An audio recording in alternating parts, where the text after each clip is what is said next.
All right, let's get right into it. If you're a homeowner here in Port Charlotte, Florida, you already know a screened pool enclosure is way more than just a nice add-on. It's essential to our lifestyle. But, building one that actually lasts through the storms and the years, that's a whole different ballgame, and that's exactly what we're going to break down today. I mean, this is the dream, right? Enjoying your pool, no bugs, with that incredible Florida view. And getting a screened pool enclosure in Port Charlotte, well, it seems pretty straightforward on the surface. But our local environment has some really unique tricks up its sleeve that can turn that beautiful dream into a super costly nightmare if you're not ready for them. So to make sure you get this done right the first time, we're gonna walk through 5 critical areas. We'll look at Port Charlotte's hidden microzones, break down the 3 big forces that test every structure here, talk about the #1 permitting trap homeowners fall into, and I'll show you the simple secret to how enclosures survive storms. And then we'll wrap it up with the exact questions you need to be asking your contractor. Okay, first things first. Location, location, location.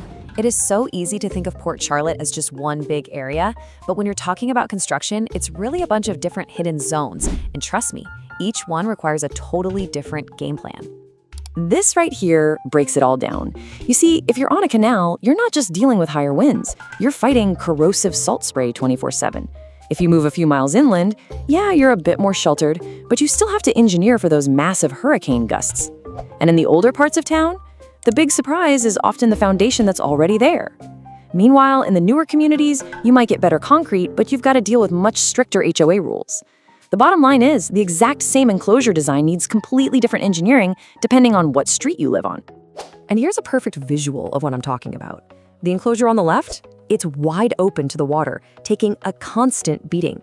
It's under a completely different set of stresses than the one on the right, which is kind of tucked away and protected by other houses and trees.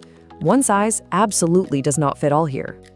So no matter which zone you're in, every single enclosure is up against the same 3 relentless forces. A lot of people just focus on wind, but here in Southwest Florida, the real test, the true test for any screen enclosure is a combination of 3 things. We call it the wind, water, time formula. To put it simply, these 3 forces are always working together as a team.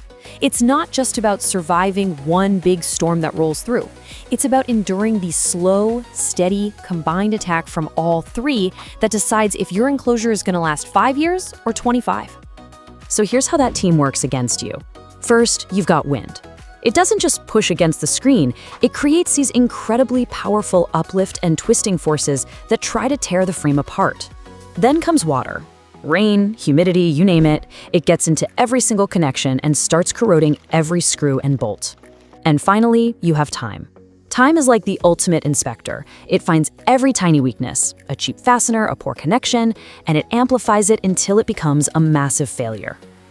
Now this brings us to what is probably the most common and definitely the most expensive mistake we see people make.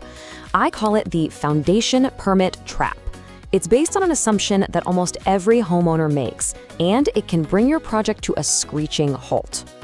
Does this sound familiar? Hey, I've already got a concrete patio out back, so I'm good to go, right? I mean, it seems perfectly logical, but in the eyes of the permitting office, that's a huge red flag.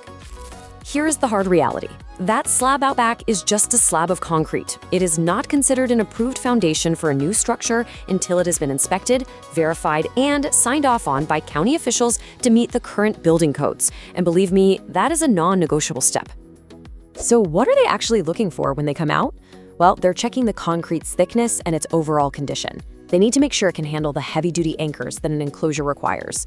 They'll also dig into the permit history to see if that slab was even legal in the first place. And they'll check for proper drainage.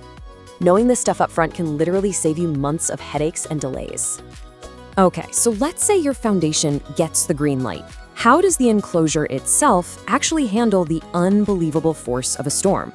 Well, it all comes down to a really simple engineering idea called the load path. I want you to think of it like a chain. The force from the wind hits the roof, then that force has to travel down the aluminum frame, through all the connections into the anchors, which then transfer that force into the concrete foundation. And finally, it's dispersed safely into the ground. Every single link in that chain has to be strong and unbroken. Here in Port Charlotte, that chain most often breaks at a few key spots. We see anchors ripping right out of weak concrete, or the concrete itself cracking because the anchors were drilled too close to the edge. We see those connections failing because of that water and time corrosion we just talked about. And hey, don't forget the door. It's often the weakest link of all because it has to withstand daily use on top of everything else. All right, all this information is great, but it's only powerful if you can actually use it. So, let's turn all this knowledge into action. Here are 3 very specific, very high-impact questions you should ask any contractor before you even think about hiring them.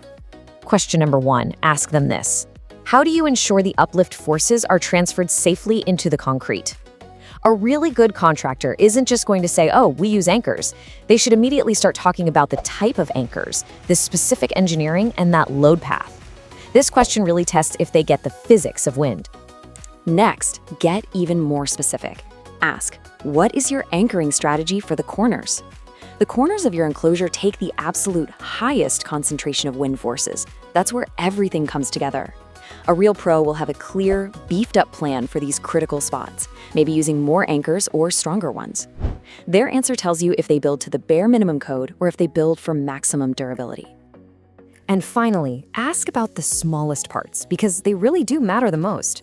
What specific type of stainless steel fasteners do you use? In our humid, salty Port Charlotte air, just hearing stainless steel is not good enough. There are different grades, and a quality-focused builder will be able to tell you the exact type they use and why it's the right choice to fight off corrosion for years to come. So, when you boil it all down, building a lasting paradise here in Port Charlotte isn't about getting lucky. It's about understanding these local challenges, the zones, that wind-water time formula, the permit traps, the engineering, and it's about asking the right questions. For those of you who want to work with a team that specializes in navigating these exact challenges every single day, you can find the contact information for Screen Factory Florida down in the description below. Thanks so much for watching.